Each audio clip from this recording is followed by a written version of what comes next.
Oh, hi. Welcome to Aquata Zoo, where we like to nerd out over all things zoo and aquarium related. I'm l.semple, and today I'd like to talk to you a little bit about dun dun dun guest experience versus animal welfare. All right, well, first of all, let me just say that these two areas are not necessarily always opposed. One is your guest experience. By name, it means your overall impression that you give, the education, the interaction that your guests have with your staff in your facility. And the animal welfare portion is the experience of those animals that they have while they're in your facility, in your care, what have you. So we're looking at it from the people side versus the animal side. Guess who's stuck in the middle? It's the staff. So that's where this all starts. You may have a heated discussion between members of your staff who are concentrated on these two different areas because they don't always overlap either. So you got people that are passionate about the guests and they're wonderful, and you've got people that are passionate about the animals and they are also wonderful. So you get these two passionate groups into a room trying to solve the same problem, and you then might have a conflict. That's what we're talking about today. I've honestly only recently really wrapped my brain around this, and I can't say that I fully wrapped my brain around it, but I'm getting there. I now have a better understanding for what's going on based on a comment that I heard in an AZA course that I took a couple of years ago, back in the day when you could be in a room with other people safely. But anyway, it was an animal welfare course, and these people that were there were all very passionate about animals, and we're talking about our animals' experiences and how we can improve them. And then suddenly somebody brought up a comment about having trouble at their facility because someone of higher rank, I suppose, was kind of drilling into everyone the need to change something that was detrimental for the animals but beneficial for the guests. And essentially, this word weaponizing came up, and I just about lost it because I was like, whoa, I understand it all. Like, all of the pieces fell together, and I had a much better understanding of what was happening. One group tends to use animal welfare as their trump card to, this is my last stand. This is about the animals. This is what we care about. This is why our facility's here. And then the other group is using the same type of technique, only with guest experience, because they pay the bills. So these two groups tend to clash sometimes when you're trying to do some decision making on a very important project. Okay, so let me get into what I mean by weaponizing animal welfare or weaponizing guest experience. When you are discussing, say, a program, let me use an example. A lot of zoos use after hours programs, like, let's say Halloween. So they have fun lights and pumpkins everywhere and stuff, and they do spooky Halloween stuff, and they've got maybe trick-or-treating and that sort of thing. So you've got guests that are on zoo grounds after hours at an unusual time, and that's weird for animals. Animals tend to stick to their routine. And so when we abruptly change that by having all these lights on and having guests around everywhere, they finally get the break from the screaming kids, and then now there's more screaming kids. Okay. So we're discussing whether we do this program again this year. Well, last year, some of the animals were stressing out over the noise or the lights or the music, something like that. But the guests loved it. So what do we do? This is where animal welfare versus guest experience kind of tends to clash.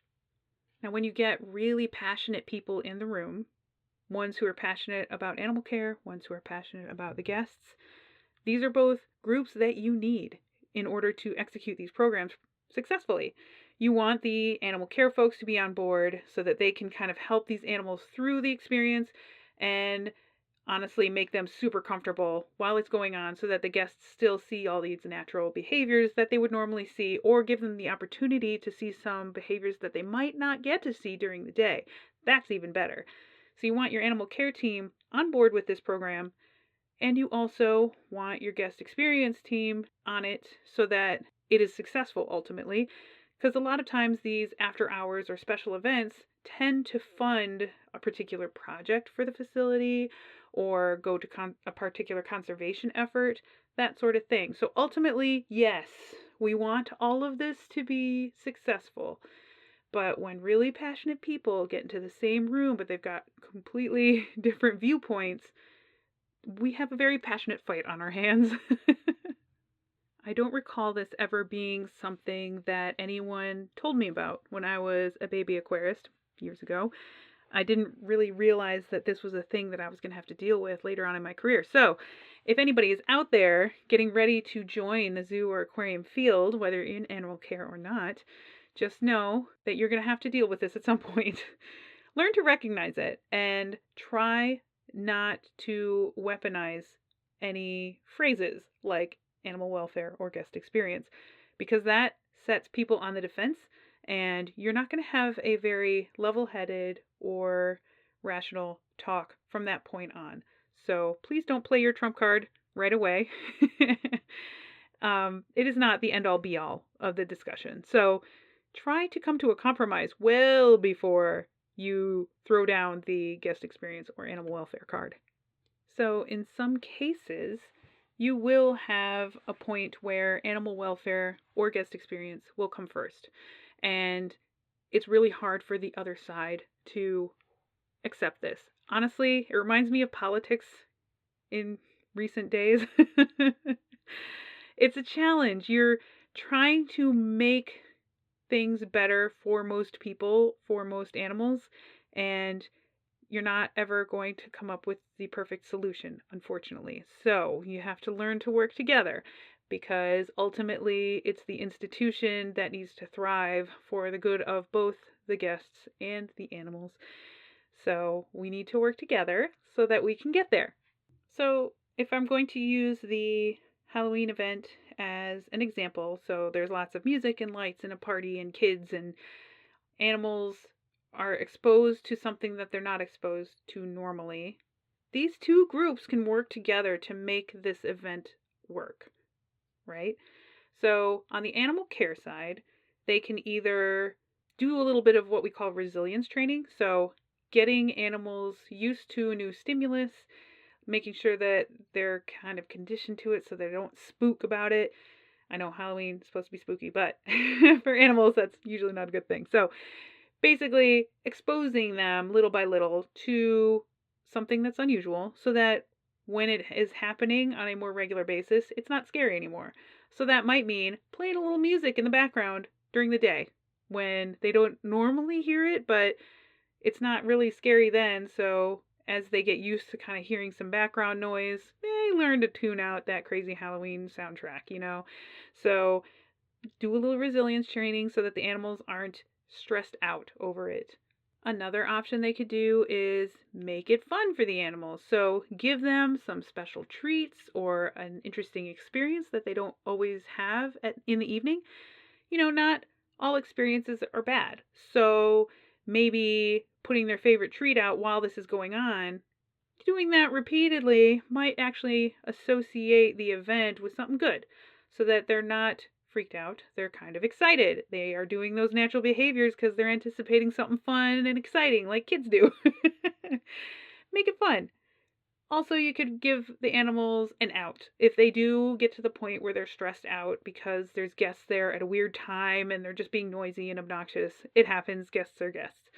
But give the animals an out on occasion so that they can get away to somewhere quiet. They can go to sleep like they normally do, that kind of thing. There's a lot of different options that you have on the animal care side to make an event like this work. All right, and on the guest experience side, you can maybe turn it into a game with kids, like who can be the quietest while we're going in front of the elephants. Something like that, so that you kind of mute the cacophony just a little bit so that the animals are not overly stressed.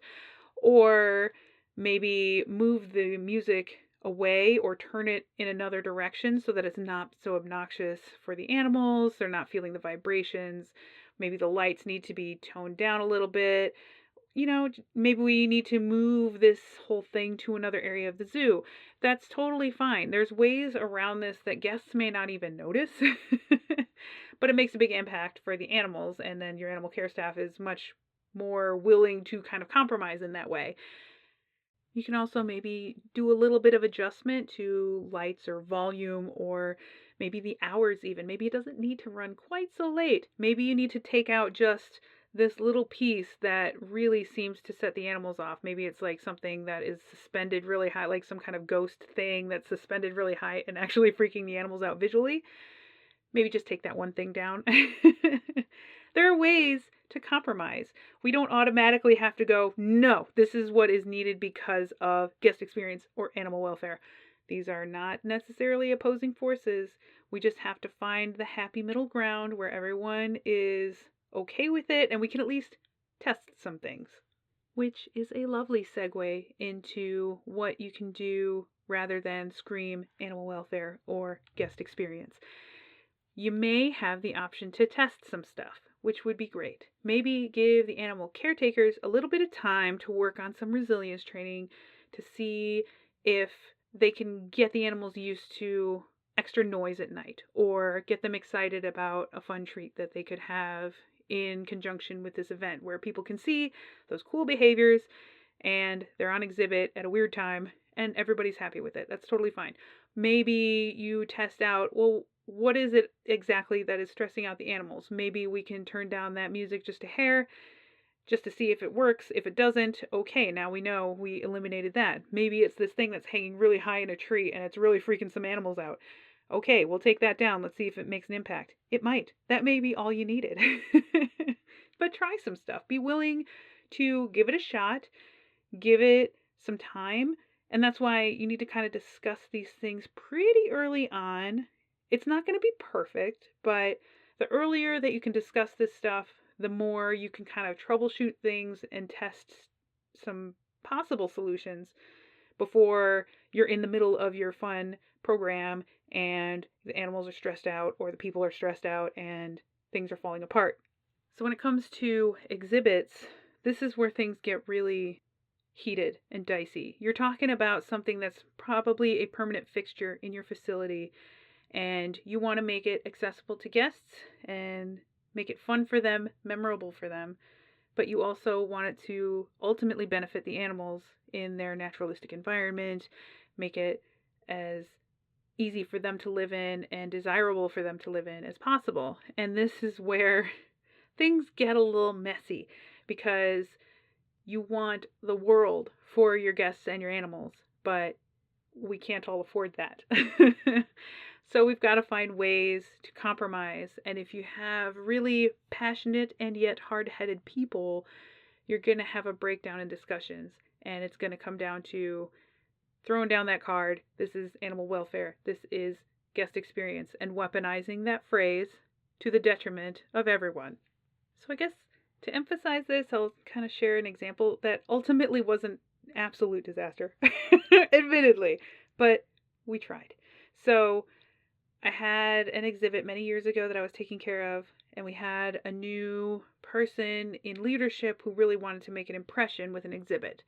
And so this exhibit was our oldest in the building. It needed some work. It was not nearly as exciting as some of our nicer new exhibits were. And so his solution to this problem was to incorporate a little bit of technology to it, which under normal circumstances I would love. I think we should embrace technology and incorporate it because that's how people live these days. And so I was all for it in theory.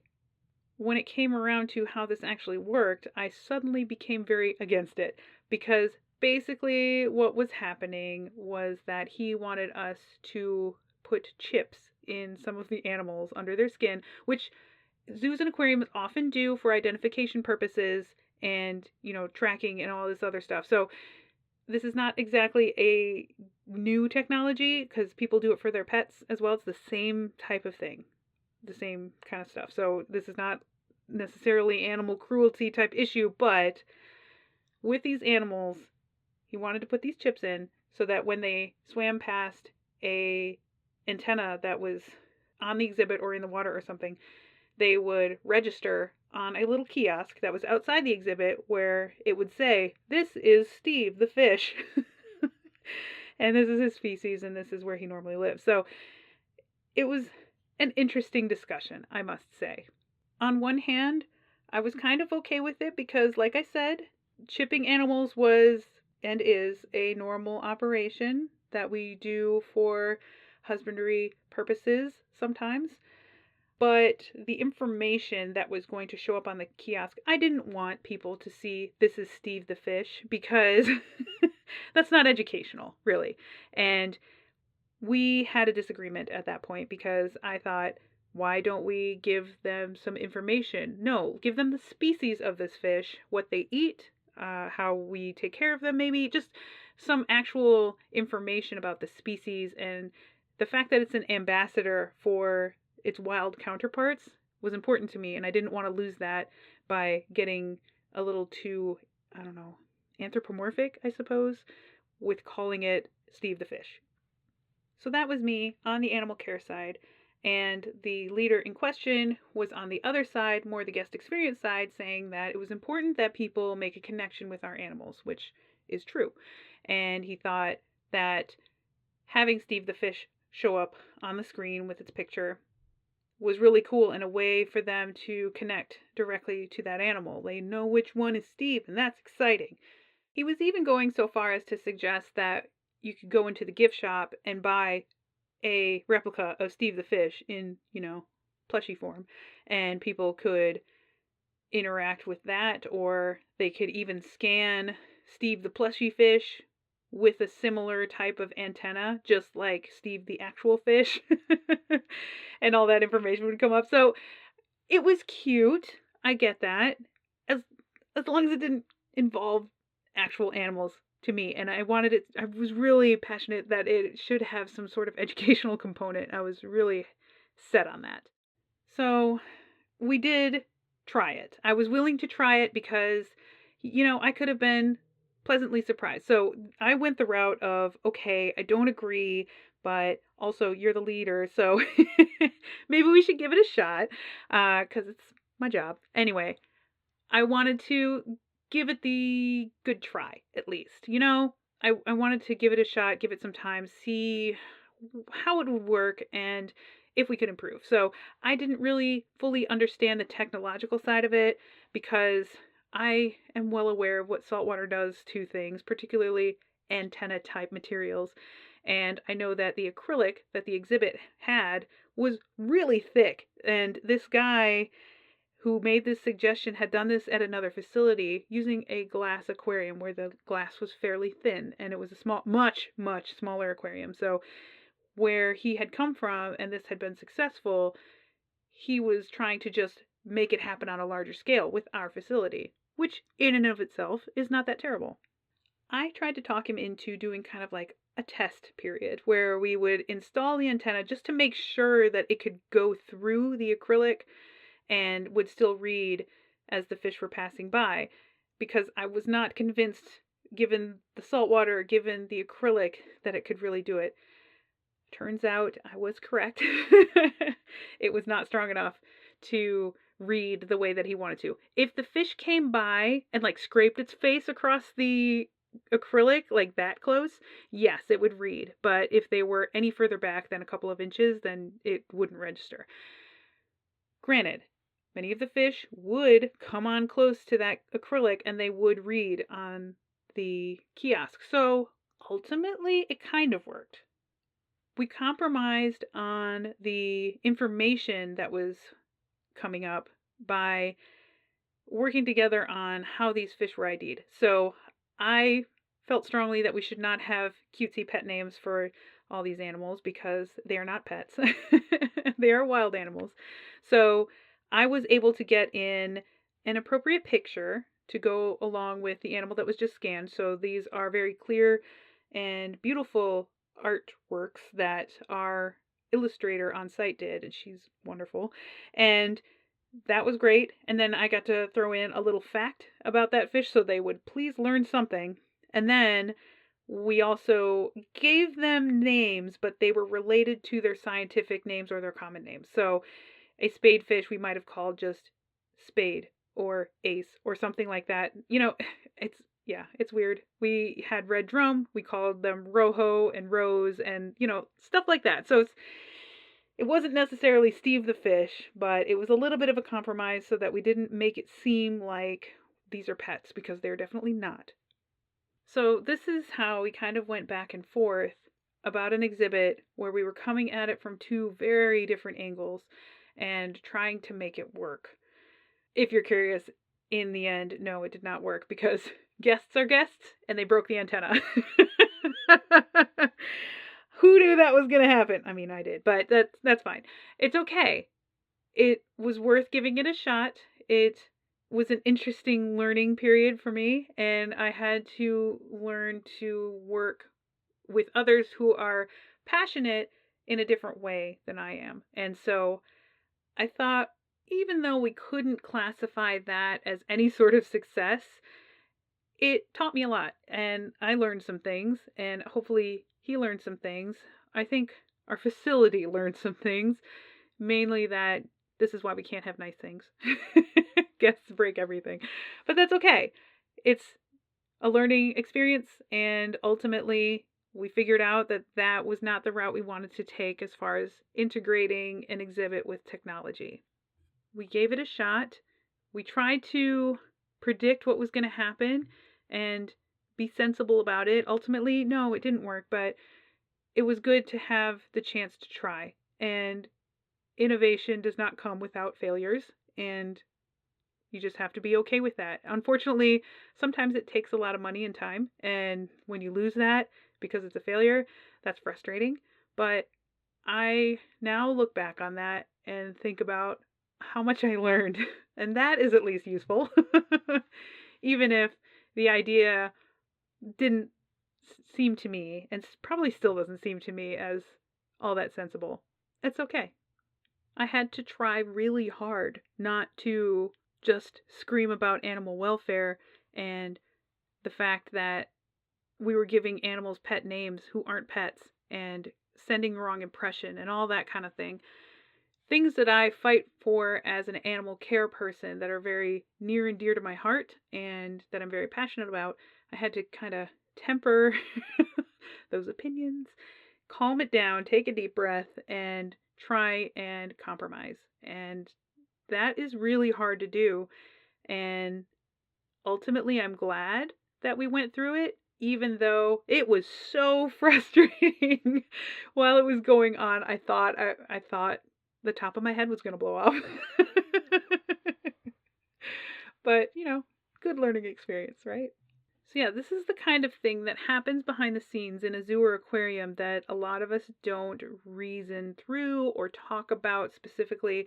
It is hard. We have our jobs and we have different viewpoints and different tasks and goals that we're trying to accomplish with our day-to-day work. And sometimes those do not overlap with people who work in our very same facility. Ultimately, you do want your facility to be as successful as possible because that makes you successful, that makes your goals accessible and achievable, and that's what we want, but we can't do it at the expense of other departments, I guess. We can't do it at the expense of other people that we work with.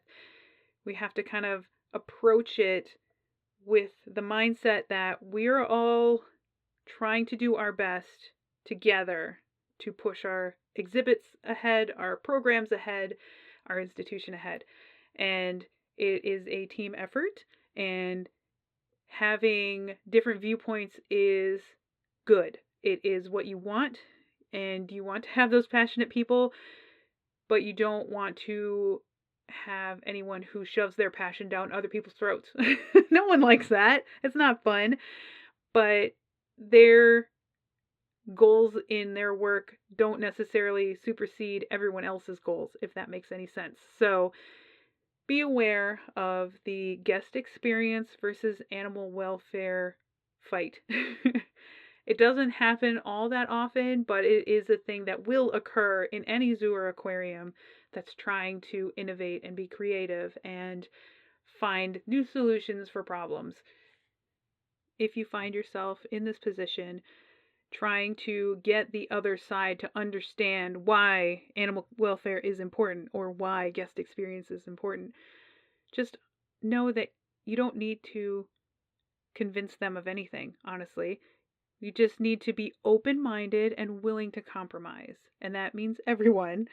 And sometimes this stuff works, sometimes it doesn't. But shutting down an entire discussion based on your goals or your passion in your job is not fair to everyone else. And take a deep breath. It's hard, but ultimately, if you're working together, you're going to find the right solution. You're going to be able to have the open-mindedness to test some stuff out. You may discover something crazy awesome about the animals or about the guests or about technology that you could use. You may find a really creative solution to this problem that you never would have come up with if you would have just shut down the whole discussion by saying, nope, animal welfare issue. Nope, guest experience problem. Be open-minded about it. I'm sure there's other issues too, but in my experience in the zoo and aquarium world, these two are the big titans when it comes to planning for programs and events and exhibits. Boy, they're slugging it out over importance because they're both so important for the success of the institution. So just, if you find yourself in this position, try and find places where you can test things out.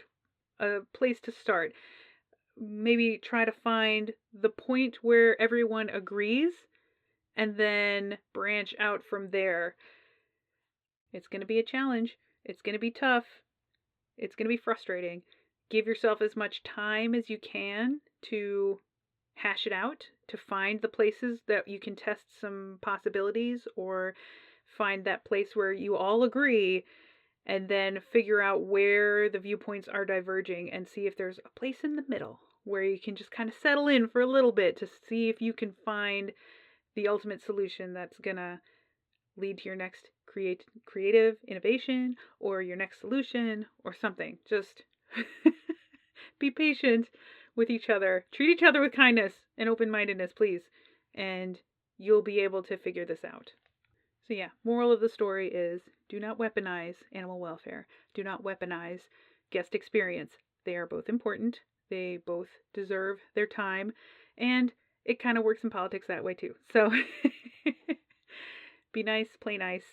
You are going to figure this out. Work together. Use those different viewpoints to your advantage because you're going to come up with something awesome. If you have any questions about guest experience versus animal welfare, the fight to end all fights in a zoo or aquarium, or anything else zoo and aquarium related or leadership management related, let me know. I'd be happy to hear it. You can find me at aquatazoo@gmail.com. If you'd prefer to use the electronic Twitter, you let me know in 140 characters or less at aquatazoo. If you're enjoying the show, I hope you'll consider subscribing so that you get that sweet new content as soon as it releases. And if you're so inclined to leave me some solid feedback so I know I'm on the right track and helping you out, you can rate or review on your podcast player of choice. All right. Thanks for listening. I heart your faces. Okay, bye.